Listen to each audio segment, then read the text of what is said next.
le 12 septembre à Saint-Denis, à la Cité du Cinéma. C'est la 3e édition du Festival Unique, festival qu'on connaît bien chez Bismart parce que chaque année, on s'y intéresse. Pour en parler, on accueille une habituée de l'émission, Chloé Sebag. Bonjour. Bonjour Nicolas. Alors, on vous connaît comme la porte-parole de Diverses Idées, ce qui porte le Festival Unique. Et vous êtes officiellement, donc si j'ai bien compris, la directrice du festival. Exactement. Donc vous allez nous expliquer déjà tout ce qu'on peut s'attendre à vivre pendant ce festival. Déjà, il y a un changement de lieu. C'était un choix un peu philosophique, non? Saint-Denis, c'était une ville essentielle pour faire ce festival de l'égalité des chances. Absolument, Saint-Denis, c'est un territoire qui est en transition. Du coup, pour nous, ça nous a semblé hyper important de justement bouger, de proposer aussi autre chose. Et puis, on va être à la Cité du Cinéma, qui est un lieu aussi très symbolique, emblématique. C'était la cantine des athlètes pendant les Jeux Olympiques et Paralympiques. C'est un très, très bel espace. Et donc, on est vraiment ravis d'être à Saint-Denis pour aussi rayonner sur toute l'Île-de-France. Un lieu facile d'accès, donc il n'y aura pas d'excuses pour tous les gens qui peuvent potentiellement venir.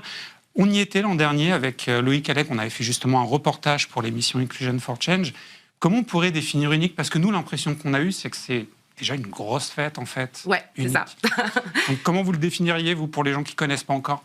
Alors, Unique, c'est le festival de l'égalité. C'est le premier festival de l'égalité. Ça permet de donner quelque chose de très concret à cet enjeu qui peut parfois sembler un petit peu abstrait. L'année dernière, on a réuni plusieurs dizaines de milliers de personnes au Parc Floral. Au Parc Floral, exactement. Et donc là, l'idée, c'est de faire à peu près la même chose pour présenter les solutions qui existent en France. On a l'habitude souvent de dire qu'il y a plein d'événements liés à des grandes causes. Il n'y en avait pas sur l'égalité au sens large. Et l'objectif d'Unique, c'est ça, c'est de mettre en visibilité les solutions et puis c'est de faire en sorte qu'on se rencontre et puis qu'on se célèbre. Parce que voilà. Ouais, l'idée, c'est que vous regroupez tous les gens concernés, toutes les entités concernées, que ce soit ceux qui peuvent apporter des solutions, exactement, ceux qui en ont besoin, mais au même endroit, au même moment. C'est ça l'idée. C'est vraiment que pendant une journée, on s'amuse, c'est l'impression qu'on a, mais il se passe aussi beaucoup de choses très concrètes. Exactement. Par exemple, cette année, on pourrait avoir quoi comme type d'atelier? Alors déjà, en gros, sur le festival, ce qui se passe, c'est qu'on a effectivement des expériences, des rencontres. L'année dernière, il y avait par exemple... Des tables rondes aussi. Il y a des tables rondes aussi, mais en termes de rencontres, c'est ce qui est beaucoup revenu l'année passée, qui nous a fait très plaisir, c'est que tout le monde se mélange. C'est-à-dire qu'on peut... Il y avait du speed dating aussi, d'ailleurs. Il y avait du speed dating également, il y avait du speed mentoring, enfin voilà, il y a plein d'expériences, et tout le monde se mélange. Donc on a eu à la fois, par exemple, des grands patrons qui étaient présents, comme des demandeurs d'emploi à nos côtés, des familles qui étaient là pour se divertir, des associations, les bénévoles qui étaient présents, des personnalités, des créateurs de contenu. Enfin voilà, c'est une grande fête avec un grand mélange. Quelques stars aussi. Quelques stars. Vos porte-parole, on va dire, c'est quoi? C'est les ambassadeurs, je crois, le terme que vous leur... Parrains et marraines. On a ça. Parrains, marraines. On a des parrains et des marraines, et cette année, on en a 3. Donc, on a Miel Abitbol, qui est très engagée sur les enjeux de santé mentale. On a Laetitia Mempaka, qui est présente aussi à nos côtés, qui est une oratrice hors pair, qui est là pour donner confiance et donner plein de tips, justement, pour s'affirmer. On a Sofiane Rib aussi, qui a été révélée par le film Un petit truc en plus. Donc, ces personnalités, elles portent des messages. Pour parler de neurodiversité, c'est idéal. Là, le thème central, c'est le travail. Oui. En quoi... Mais pas que. C'est pas que, d'ailleurs, on va en parler après, mais c'est le point de départ, c'est, on va dire, le travail. Pourquoi le travail, en réalité, c'est ça le nœud de l'égalité des chances? C'est un peu votre philosophie, c'est dans le travail, dans les carrières, qu'on voit si on... Et dans l'orientation, oui. Et dans l'orientation, la reconversion, même, on va en parler. Mais le travail, il a quoi de si important pour prendre la température de l'égalité des chances? Déjà, en gros, on a mené une étude il y a quelques temps, il y a quelques jours même, qui montrait que un Français sur 5 ne se sent pas inclus dans la société. Et quand on demande aux Français, justement, quels sont les domaines prioritaires, la question de l'emploi, elle est tout à fait centrale, puisque 52% des Français estiment qu'il devrait y avoir davantage d'égalité dans ce domaine-là. Le travail, c'est un endroit où on passe beaucoup de temps, c'est un endroit où les questions d'égalité économique se jouent. Et donc, aujourd'hui, on a pour objectif de donner accès aux opportunités en termes d'emploi, que ce soit des offres d'emploi, mais aussi de façon très globale, par exemple avec des rencontres, avec la possibilité d'avoir du réseau, avec du coaching, avec du mentorat, avec tous ces enjeux, pour donner à chacun les chances, finalement, une méthode pour trouver du travail notamment, ou trouver le travail que l'on veut vraiment, parce qu'il y a une différence entre avoir un travail et avoir le travail dont on a vraiment envie. Ça passe beaucoup par l'éducation. Oui.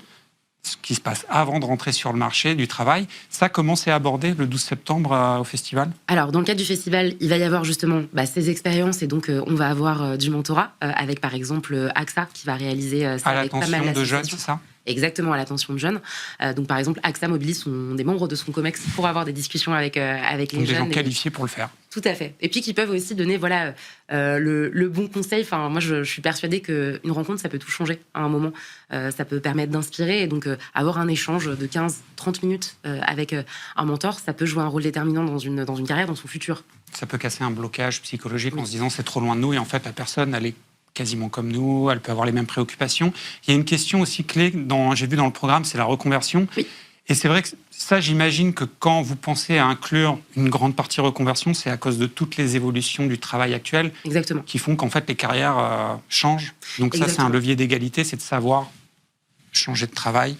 Oui. En cours de carrière. Et c'est se dire qu'on peut, c'est s'autoriser à ça en termes de conscience, en termes d'accompagnement. Par exemple, on va avoir les équipes de l'APEC qui vont être avec nous sur ce volet-là. L'Association pour l'emploi des cadres. Exactement. Donc, on a aussi Manpower Manpower Group France qui va être à nos côtés pour justement donner des conseils, prodiguer ces conseils. Et c'est quelque chose qu'on fait aussi chez Diversity Days de base. On accompagne les professionnels dans leur carrière en montrant qu'il est possible, notamment sur les questions d'accès aux métiers du numérique. Exactement. Donc, l'idée, c'est de se dire, c'est pas parce que j'ai 45 ans que je peux pas me reconvertir, ou même 30. Enfin, voilà, on peut se reconvertir à tout moment. Et donc, l'idée, c'est de mettre en visibilité les opportunités. Donc, on va avoir des ateliers pour ça. Et de parler aussi des grandes transitions. On aura des grandes tables rondes, justement, sur ces sujets clés. Par exemple, on parlera tech et IA et emploi aujourd'hui. Justement, la reconversion, en fait, c'est un secteur, entre guillemets, inégalitaire, puisqu'en réalité, les plus armés pour se reconvertir, c'est ceux qui ont le plus d'accès aux informations ou déjà aux bonnes carrières en amont, en fait. Exactement. Il y a un cercle vicieux, c'est ça ? Exactement. Et donc, l'idée, c'est de casser ça en donnant accès à tout le monde et en facilitant aussi la question du réseau, qui est clé. Et comment on peut faire comprendre à un jeune, faire apprendre à un jeune l'espace d'une journée, parce que c'est relativement court, qu'en fait, peut-être que c'est savoir se créer un réseau qui va être la clé pour sa carrière. C'est quelque chose qu'on va répéter partout. Et puis au-delà de ça, c'est pas que l'espace d'une journée unique parce qu'on fait passer des messages tout au long de l'année. Donc j'invite tout le monde à d'ailleurs commencer à nous suivre sur les réseaux si c'est pas déjà le cas, parce que justement ces messages d'empowerment, de conseils en lien avec le réseau, ça va être très présent. On a des créateurs et des créatrices de contenu qui vont être à nos côtés et que vous connaissez sans doute comme Career Queen, puisque je crois que vous l'avez déjà vu plusieurs fois. Vous parler de son livre notamment sur les conseils carrière. Exactement. En fait, c'est des personnalités qui sont à nos côtés, qui s'engagent avec nous et qui passent aussi ces messages au quotidien. Donc ça va se passer en amont du festival, après le festival, mais aussi sur le festival, et on les retrouvera également à nos côtés sur des tables rondes et des ateliers pour donner plein de conseils. Ça donne très envie d'y aller, d'être à nouveau là-bas pour au moins un reportage pour Bismart. Mais j'encourage donc toutes les personnes à venir. C'est le 12 septembre, Cité du Cinéma. C'est gratuit, il faut le dire. C'est gratuit, et puis il y a beaucoup de sourires, beaucoup de gens qui sont contents d'être là. Il y a vraiment beaucoup de fêtes, un esprit de fête ce jour-là.